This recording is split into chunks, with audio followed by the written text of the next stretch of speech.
Car party గుర్తు మీద గెలిచి చేతి పార్టీలకు అయిన 10 మంది ఎమ్మెల్యేల గూడెం మైపాల్ రెడ్డి మళ్ళా కారు రివర్స్ తిప్పిండు గాని కడ్మ 9 మంది మాత్రం మేం కారు పార్టీలోనే ఉన్నామని చెప్తున్నారు.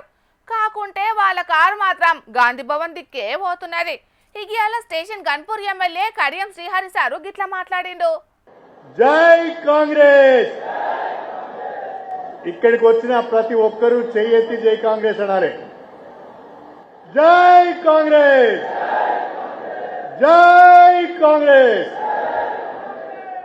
కడియం శ్రీహరి సారు జై కాంగ్రెస్ అని నినాదాలు యేసుడే కాదు అక్కడున్నోళ్ళు సుతం అందరు అనాలని ఒక్క తీరుగా కోరిండు. కారు పార్టీ లీడర్లు పార్టీ ఫిరాయించిన కడియం శ్రీహరి మీద చర్యలు తీసుకోవాలని స్పీకర్ సార్కు ఫిర్యాదు పెట్టుకుంటే కడియం సార్ మాత్రం నేను పార్టీ మారలేదు, నేను కారు గుర్తు మీదనే గెలిచిన కారు పార్టీలనే ఉన్నానని చెప్పిండు. దాంతోని స్పీకర్ సారు అనర్హత వేటి వేయకుంటే ఇడిచిపెట్టిండు.